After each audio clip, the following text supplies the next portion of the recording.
अस्सलाम वालेकुम, मैं हूं फैसल तारिड़। इस वक्त सूरत हाल ये है कि रूसी सदर प्यूटन के खिलाफ बगावत हो चुकी है और रूसी फौजें मास्को की तरफ सफर कर रही हैं। जराये के मुताबिक प्यूटन और उनके साथी मास्को छोड़कर किसी महफूज मुकाम पर मुंतकिल हो चुकी है। दूसरी सूरत हाल यह है कि भारत की जानब से आज पाकिस्तान पर हमला किया गया है। एलओसी पर पाकिस्तान पर धावा बोला गया है, फायरिंग की गई है। अब तक की इतलात के मुताबिक 2 पाकिस्तानी शहीद हो चुके हैं, 1 पाकिस्तानी जख्मी हो चुका है। जरा तीसरी खबर भी सुन लीजिए। तुर्बत के अंदर एक खातून ने खुदकश हमला किया है और उसके बाद कई जानों के जाया होने की इतलात हैं और जख्मियों की भी इतलात है। केपीके के अंदर अमीर मुकाम नून लीग के सदर, उन पर कातलाना हमला हुआ है और वो बाल बाल बच्चे हैं। तो ये आज की सूरत हाल है। पाकिस्तान में खुदकश धमाके हो रहे हैं, पाकिस्तान में हमले हो रहे हैं। भारतीय फौज ने एक लंबे अरसे के बाद पाकिस्तान पर धावा बोला है और यह ऐसे वक्त में धावा बोला गया है जब मोदी और बाइडन की मुलाकात हुई है और अमेरिकी सदर जो बाइडन ने जो तारीखी इस्तकबाल किया है मोदी का और पाकिस्तान के बारे में जो कलमात बोले गए हैं, पाकिस्तान को एक दहशतगर्द मुल्क और दहशतगर्दी की तंजीमें चलाने वाला मुल्क डिक्लेयर किया गया। इंटरनेशनल सिनेरियो ये है कि रूस जैसा बड़ा मुल्क जिसने मार्च 2022 में यूक्रेन के खिलाफ जंग शुरू की थी, और ये जंग सिर्फ यूक्रेन के खिलाफ नहीं थी, ये पूरे यूरोप के खिलाफ थी, ये सुपर पावर अमेरिका के खिलाफ थी। मार्च 2022 से शुरू होने वाली जंग आज तक जारी है। रूस पर बेशुमार पाबंदियां लगी, लेकिन रूस ये जंग लड़ रहा है। बेलारूस के अंदर भी आपको पता है कि वहां पे भी उन्होंने अपनी जो एटमी तनसीबात है वहां पे लगाई हुई है। लेकिन अचानक क्या होता है? अचानक वैगनर ग्रुप यानी एक प्राइवेट ग्रुप, रूसी फौज के अंडर चलने वाला एक प्राइवेट फोर्सेस का ग्रुप, जैसे अमेरिका की ब्लैक वाटर है, यानी ये सरकारी नहीं होते, ये आप प्राइवेट पैसे पर, यानी इनको उर्दू के अंदर किराए के कातल, मर्सनरीज, ये पूरी दुनिया के अंदर इस तरह की फोर्सेस जो है वो चलाई जाती हैं, ऑपरेट की जाती हैं, लोग इनको इस्तेमाल करते हैं। तो ये प्यूटन के बड़े करीबी साथी थे जो वैगनर के बॉस हैं, वैगनर के हेड हैं। अब वो कहते हैं कि यूक्रेन के अंदर रूसी फौज ने हम पर ही हमला किया है, उससे हालात खराब हुए।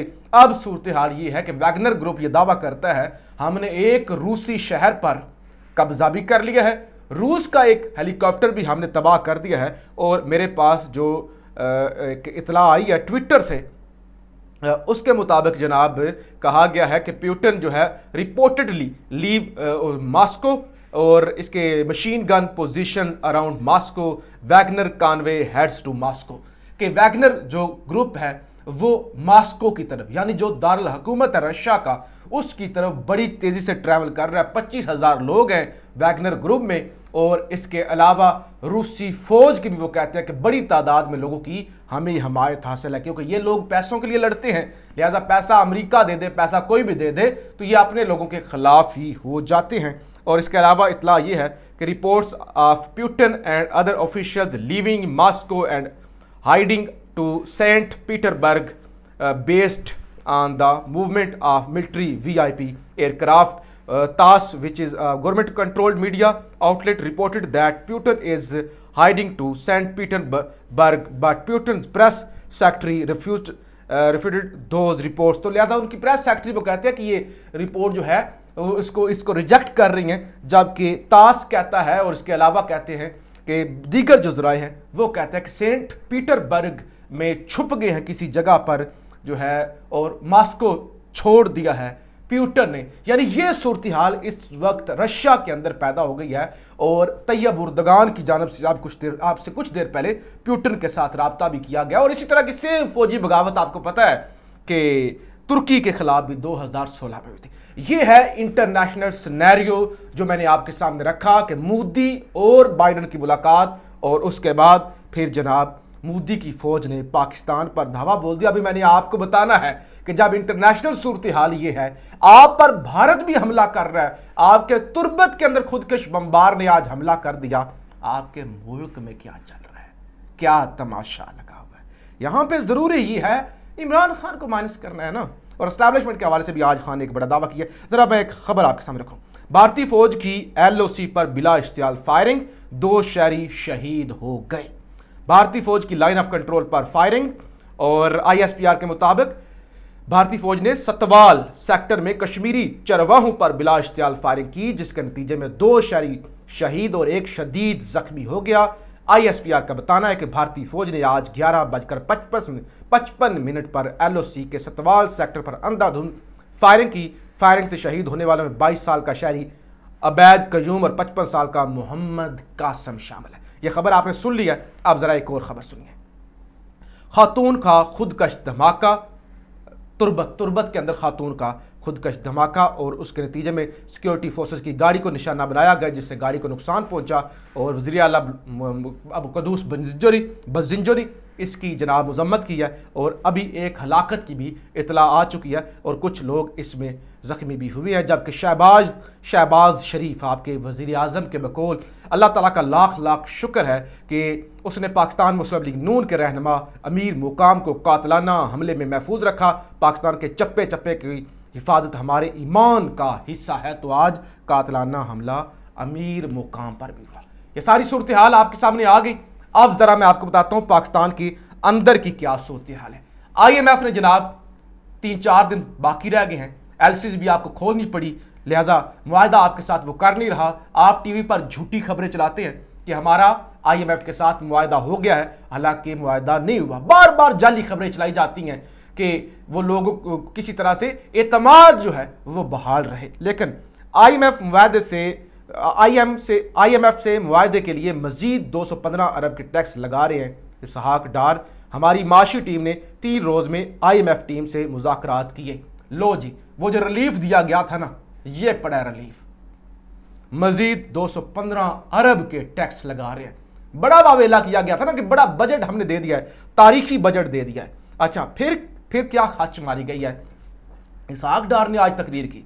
इसहाक डार ने कहा मक्का मुकरमा में अल्लाह अकबर की गूंज है, वहां दुआएं करें, मुल्क के माशी हालात बेहतर होंगे। वो कहते हैं क्योंकि हज हो रहा है ना, अल्लाह अकबर जो है वहां पे जो है वो पढ़ा जा रहा है सऊदी अरब के अंदर, तो लिहाजा वो कहते हैं वहां पे अब सिर्फ जो हमारा हल है ना जिससे हम बच सकते हैं, नो डाउट दुआ अल्लाह के घर में मांगनी चाहिए और दुआ से जो है वो बड़ी मुश्किलात आसान हो जाती है, हमारा ये ईमान है। लेकिन सिर्फ दुआओं पर नहीं मुल्क चलते। ज्यूज कितने आगे हैं, वो तो मुसलमान नहीं है। क्रिश्चियन कितने आगे हैं, कितनी वहां पे तरक्की है। हमारे जैसे लोग ख्वाब देखते हैं कि वहां पर पहुंच जाए, फिर हमें चाहे समंदरों के अंदर डूबना पड़े, अपनी जानों की कुर्बानियां देनी पड़े, हम वहां पहुंचना चाहते हैं। वो तो मुसलमान नहीं है, वो तो जो है उनका ईमान नहीं है, लेकिन मेहनत तो करते हैं, असूल तो उनके अंदर है। लिहाजा सिर्फ दुआओं से काम नहीं चलता। अल्लाह अकबर काबे में जाके करें और जनाब आपका मुल्क चलेगा। ये आखिरी हल है। मुल्क तबाह हो रहा है, इंडिया हमले कर रहा है और यहाँ पे खुदकश बम्बार दंदनाते फिरते हैं और इसहाक डार कहते हैं टैक्स लगा के 215 अरब के कि अल्लाह अकबर करें तो मुल्क जनाब चलेगा। इसके अलावा जी आज फिर मिफ्ता इस्माइल ने भी पार्टी छोड़ दी और उन्होंने इस्तीफ़ा दे दिया। वो सेक्रेटरी जनरल थे सिंध के, तो उन्होंने भी जनाब आज पार्टी से इस्तीफ़ा दे दिया। इसके अलावा क्या हुआ है, इसके अलावा इमरान खान की जानब से एक दावा किया गया है। उन्होंने कहा कि मैंने जो पंजाब की हुकूमत तोड़ी है ना, जो असेंबलियां तोड़ी, मुझे कोई रिग्रेट नहीं, हमने गलत नहीं किया।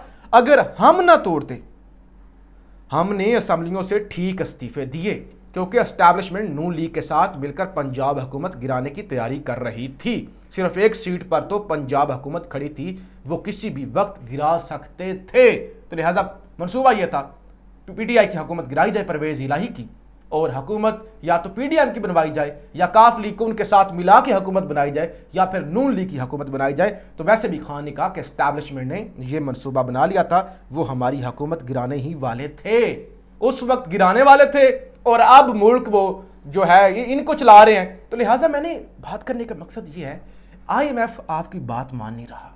आप टैक्स पे टैक्स लगा रहे हैं, फिर भी आप उनको जूते पॉलिश कर रहे हैं, वो आपकी नहीं मान रहे। मुल्क की सिक्योरिटी की सूरत हाल ये है कि कोई पुरसान हाल नहीं है और पूरी दुनिया की सूरत हाल भी ऐसी है कि पूरी दुनिया के अंदर जंगो जदल है। ऐसे में जब हमें अपना हाउस इन ऑर्डर करना है, ऐसे में जब हमने अपने मुल्क को बचाना है, हमारे मुल्क में रजीम चेंज वाले नहीं काबू आ रहे। हमारे मुल्क में जो है वो रजीम चेंज हो रहे हैं, हमारे मुल्क में तमाशे लगे हुए हैं, लोग गुर्बत से मर रहे हैं। तो ये जनाब सूरत हाल है कि बहुत ही ख़तरनाक सूरत हाल है। और चौधरी परवेज़ इलाही को आज ज़मानत मिली। ये चौथा मुकदमा है जिसमें चौधरी परवेज़ इलाही की ज़मानत मंजूर हुई है, लेकिन इतलात ये हैं कि फिर भी पुलिस की भारी नफरी लाहौर जेल पहुंची हुई है। पुलिस की भारी नफरी जेल के बाहर पहुंची हुई है। चौधरी परवेज़ इलाही की चौथे मुकदमे के अंदर भी, गालिबन चौथे मुकदमे के अंदर भी ज़मानत हो चुकी है, उनकी रिहाई का हुक्म आ चुका है, लेकिन पुलिस दोबारा उन्हें गिरफ्तार करने के लिए भारी तादाद में जेल के बाहर पहुंची हुई है। अंदाज़ा हुआ होगा आपको कि दुनिया में क्या हो रहा है। भारत और ऐसी सूरत हाल में, ज़रा सोचिए, ऐसी सूरत हाल में जंग हो गई, हमारे पास 2 टके नहीं है। ज़रा अंदाज़ा करें पाकिस्तान